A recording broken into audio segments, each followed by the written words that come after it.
If Donald Trump says an Iran deal is almost finished, and Iran says there are no negotiations at all, then one of those stories cannot be true. That is where this crisis begins. Trump steps off Air Force One and tells the world that what could have been one of the largest attacks since World War II has been called off because Iran is ready to negotiate. He says a deal on the Strait of Hormuz is close. The headlines move fast. Breaking news banners light up. Markets react. Commentators begin talking about de-escalation, breakthrough, diplomacy, and a possible end to the crisis. And then, Iran walks to a podium and says something completely different. No negotiations, no breakthrough, no deal with the United States. That is not a small misunderstanding. That is not just mixed signals. That is not the normal fog of diplomacy. That is a direct contradiction. And the question is simple. Is Trump selling a diplomatic victory that does not exist? Or is Iran publicly denying talks because admitting them would make Tehran look weak? That question matters because this is not just about one canceled strike. It is about American credibility. For months, the same pattern has repeated itself. Trump threatens massive force. Iran holds its position. Gulf allies panic because their oil fields, ports, gas plants, and export terminals are exposed. Then the strike is paused, and the pause is presented as progress. Threat, pause, spin, repeat. But this time may be different, because Iran is no longer only pressuring the Strait of Hormuz. The crisis is spreading across 3 maritime choke points: Hormuz in the Persian Gulf, Bab el-Mandeb near Yemen, and the approach to the Suez Canal through Egypt. These are not random places on a map. They are the arteries of global trade and energy. If one choke point is unstable, markets get nervous. If 3 choke points are squeezed at the same time, the world economy starts paying attention. And that may be Iran's real strategy. Not to defeat America in the air, not to outgun the US Navy, not to win a clean battlefield victory, but to make the cost of pressure so high that America's allies force Washington to stop. That is why Saudi Arabia, Qatar, and the UAE matter so much. If Iran threatens Gulf energy infrastructure, those countries have every reason to call Washington and say, "Do not light the match." They may oppose Iran, but they also know their economies could burn first. So when Trump cancels a strike and says diplomacy is working, we have to ask, did Iran make a concession? Or did America's own partners pressure Trump to step back? And then there is the bigger problem. Hormuz may never return to the way it was before the war. If Iran now believes it can decide which ships pass, which ships wait, and which ships are considered hostile, then this is not a negotiation about reopening a waterway. It is a negotiation about accepting a new reality. A world where Iran has practical veto power over one of the most important oil routes on Earth. And while Western and Saudi-linked vessels face danger, Chinese-linked shipping appears to be moving through with far fewer problems. If that pattern holds, then the crisis becomes even bigger, because it would mean China is not just watching the Gulf crisis from the outside. China may be benefiting from the new rules. So the real story is not simply whether Trump canceled an attack. The real story is whether the United States is still controlling the crisis, or whether Iran, Gulf allies, Israel, China, and global shipping markets are now all shaping Washington's decisions at the same time. Because a superpower does not lose control only when it loses a battle. Sometimes it loses control when every threat it makes has to survive a phone call from an ally, a market reaction, a tanker route, and an enemy that has learned how to wait. That is why this moment is so dangerous. Trump says a deal is close. Iran says no deal exists. And somewhere between those two statements is the truth about who is actually controlling the next stage of this war. Before we even talk about whether Trump is bluffing, winning, or losing, we have to understand the pattern. Because this crisis is not moving randomly. It has a rhythm. First comes the threat. A massive attack is prepared. The language becomes huge. The headlines say America is ready. The military option is framed as immediate. The world is told that Iran has one final chance before something historic happens. Then comes the silence from Tehran. Iran does not rush to surrender. It does not immediately give Trump the kind of public concession he needs. It does not come out and say, "We accept American terms." Instead, it waits. It denies. It signals through other channels. It keeps the pressure alive around Hormuz. It lets oil markets worry. It lets Gulf capitals calculate their own exposure. Then the phone calls begin. Saudi Arabia worries about oil infrastructure. Qatar worries about mediation collapsing. The UAE worries about ports, trade, finance, and energy routes. These countries may not trust Iran, but they also understand the first rule of a Gulf war. The people closest to the fire get burned first. And then Trump pauses. But he does not call it a pause. He calls it progress. That is the core of this crisis. Every time the strike is delayed, Washington tries to frame the delay as a diplomatic success. Every time Iran avoids the worst blow, Tehran has more time to survive. Every time Gulf allies push for restraint, Trump gets a reason to step back, without admitting that the region forced his hand. This is why the contradiction between Trump and Iran matters so much. Trump says a deal is close. Iran says there are no negotiations with the United States. Those two statements are not just different versions of the same event. They are two completely different realities. In Trump's version, pressure is working. Iran has understood the cost. The canceled attack proves that American power has brought Tehran close to a deal. In Iran's version, there is no breakthrough. There is no surrender. There is no direct negotiation. America threatened, the region panicked, and Iran survived another round. The danger is that both sides are speaking to different audiences. Trump is speaking to Americans, allies, markets, and his own political base. He needs to show strength, but also control. He needs to say he was ready to strike, but also wise enough to stop. He needs to appear dangerous enough to scare Iran, but calm enough to reassure voters who do not want oil prices exploding or another endless war. Iran is speaking to its own people, its military, its allies, and the wider region. It cannot admit that Trump forced it into a corner. It cannot look like it begged for talks. It cannot let the world believe that one American threat made it fold. So Iran denies. No negotiations, no deal, no breakthrough. And that denial is itself a weapon, because it attacks Trump's most important asset in this crisis, credibility. A superpower can survive a delayed strike. It can survive a difficult negotiation. It can even survive battlefield complications. But once enemies and allies begin to doubt whether its threats mean anything, every future threat becomes less powerful. That is why this moment is not just diplomatic theater. It is a test of American credibility. If Trump keeps threatening massive attacks and then canceling them, Iran may begin to calculate that the threat is useful for headlines, but not always real in execution. And if Iran believes that, then Washington's pressure weakens even before a single missile is fired. But the picture becomes even more dangerous when we look at the Strait of Hormuz. Trump talks as if a deal could reopen Hormuz and restore stability. But Iran's message appears very different. Tehran is not simply saying, "We will return everything to normal." It is suggesting that Hormuz will not go back to its pre-war status. That means Iran may not be negotiating a return to the old rules. It may be negotiating recognition of new rules. And those new rules matter. Before this war, the assumption was simple. Hormuz was dangerous, but it remained a global passage. Ships moved, oil flowed, the United States guaranteed security, Gulf states exported energy. The system was tense, but predictable. Now Iran is trying to change that assumption. If Tehran can decide which ships are safe, which ships are suspicious, which ships are hostile, and which ships are allowed to move, then Hormuz becomes something more than a waterway.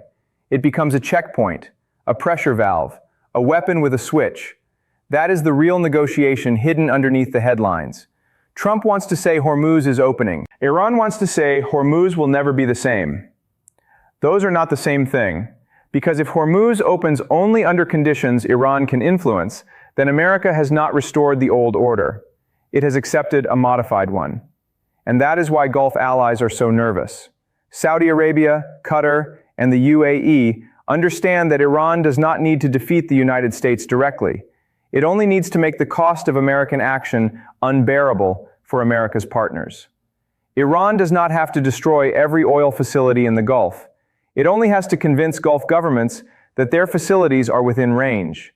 It does not have to sink every tanker. It only has to make shipping companies hesitate. It does not have to close every route permanently. It only has to create enough fear that insurance costs rise, rerouting begins, and markets start pricing in disaster. That is how a weaker power pressures a stronger power. It does not fight where America is strongest. It fights where America's partners are most exposed. And this is why the canceled strike may not prove that diplomacy is winning. It may prove that Iran's deterrence is working. The moment Gulf allies fear retaliation more than they trust escalation, they become a brake on American power. They call Washington. They ask for restraint. They push for time. They become the reason Trump can pause the attack and call it diplomacy. But from Tehran's perspective, that is a success. Because Iran has turned America's alliance system into part of its own defense. This is the part many people miss. Iran does not need Saudi Arabia to support Iran. It only needs Saudi Arabia to fear escalation. Iran does not need Qatar to take Iran's side. It only needs Qatar to keep mediation alive. Iran does not need the UAE to trust Tehran. It only needs the UAE to worry about ports, towers, pipelines, trade, and investment. That fear creates pressure on Washington. And pressure on Washington creates time for Iran. Time is the most important word in this entire story. Because every pause gives Iran something valuable. A chance to repair damaged systems. A chance to move equipment. A chance to adjust launch platforms. A chance to rebuild air defenses. A chance to relocate command structures. A chance to study American patterns. That is why ceasefires are not automatically victories. A ceasefire can save lives. A ceasefire can open diplomacy. A ceasefire can stop escalation. But a ceasefire can also become a workshop. And if Iran uses every pause to rearm, then Trump is not just delaying war. He may be giving Iran the space to prepare for the next round. That is the central risk. Trump believes he is controlling the clock, but Iran may believe the clock is its best weapon. Every delayed strike becomes another day survived. Every negotiation becomes another chance to split allies. Every breakthrough headline becomes another opportunity to deny, confuse, and stretch the process. So the question is not simply whether Trump is strong or weak. The question is whether Trump's pressure is changing Iran's behavior, or whether Iran has learned how to absorb Trump's pressure and turn it against him. Because if Iran is truly close to a deal, then the next step should be visible. Real talks, real terms, real movement on Hormuz, real nuclear concessions, real guarantees. But if the next few days bring only denials, delays, indirect messages, and more confusion, then the pattern has repeated again. Threat, pause, spin, survival. And if that is what happens, then the crisis is not moving toward peace. It is moving toward the next ultimatum. Because once Trump tells the world a deal is close, he cannot wait forever. If Iran denies the deal, stalls the talks, and keeps Hormuz under pressure, Trump will face the same choice again: strike or explain why he did not.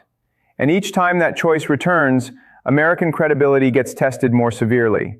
That is why this moment is bigger than one canceled attack.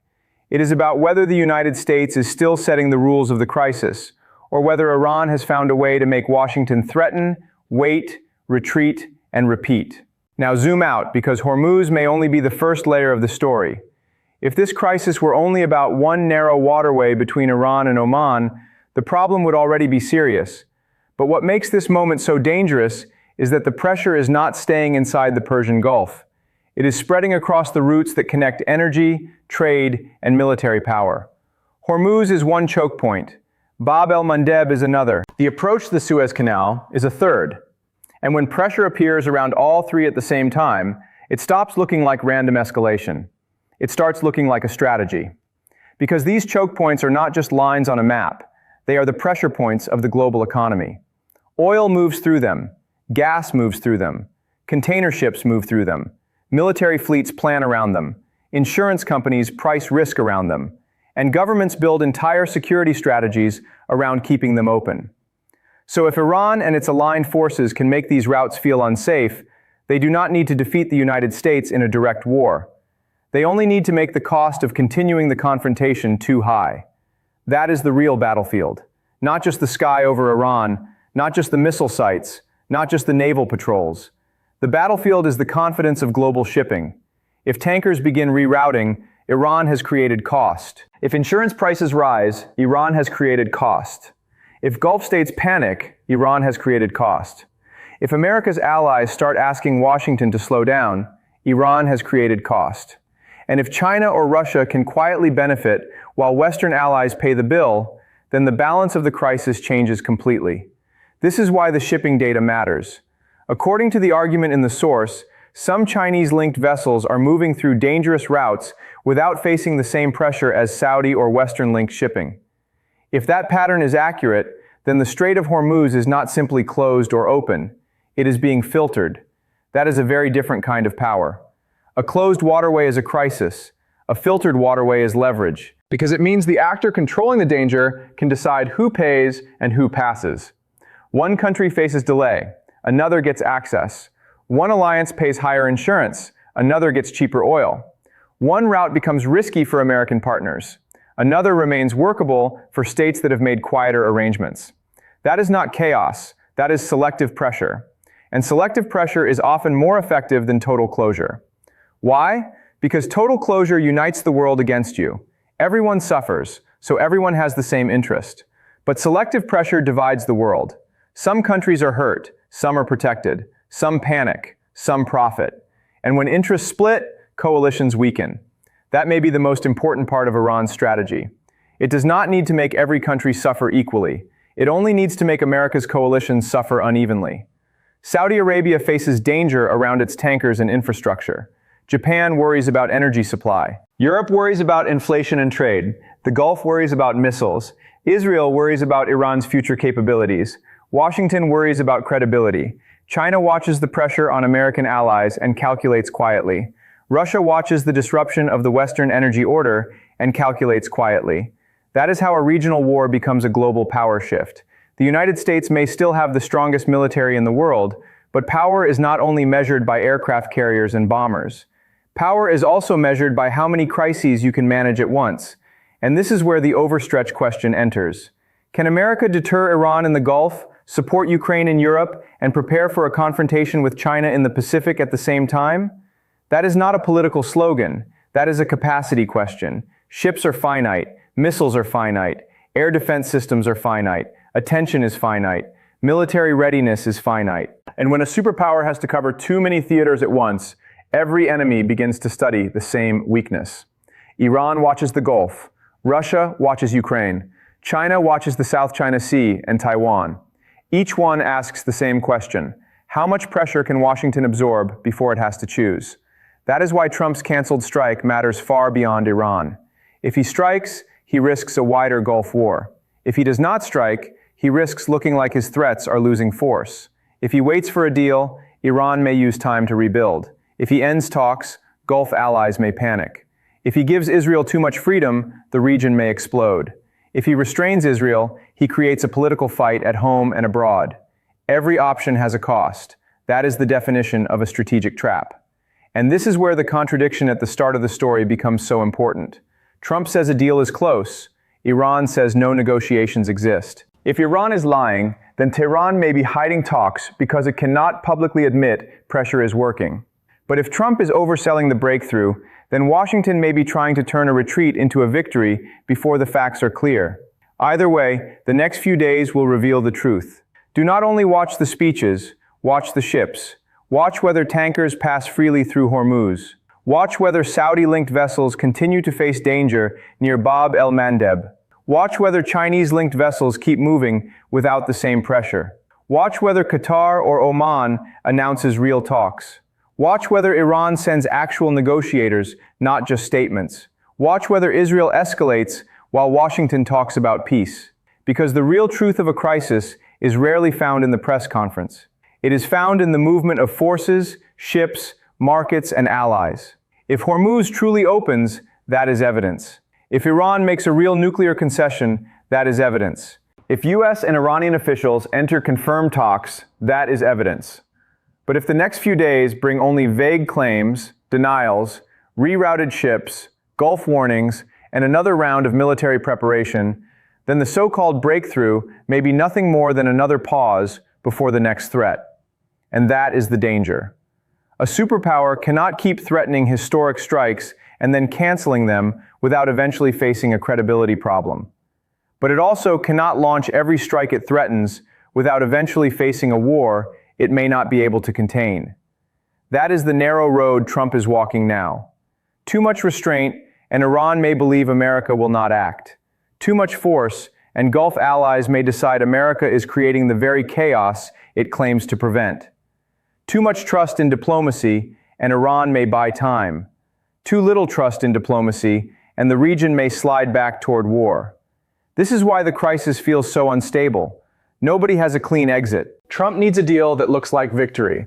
Iran needs survival without humiliation. Saudi Arabia needs stability without surrendering to Iranian pressure. Israel needs security guarantees it can trust. China benefits from watching America's coalition struggle. Russia benefits from Western distraction. And the global economy just needs the choke points to stay open. That is a lot of pressure on one pause. So when Trump says the attack was canceled, do not hear the word canceled as final. Hear it as temporary. The planes can still fly, the targets can still be reactivated, the Gulf can still ignite, Iran can still deny, Israel can still move, and the shipping lanes can still tell us the truth before politicians do. The question now is not only whether Iran will negotiate, the question is whether Washington still has enough control over the crisis to decide what happens next. Because if Iran can deny the talks, keep leverage over Hormuz, pressure 3 choke points, split Gulf allies from Washington, and allow China to benefit from selective access, then this is not just an Iran crisis anymore. It is a test of American power in a world where enemies no longer need to defeat the United States directly. They only need to make the system America protects too expensive to defend. So tell me in the comments, is Trump's canceled strike a sign that diplomacy is finally working? Or is it proof that Iran has learned how to make America threaten, pause, and retreat again?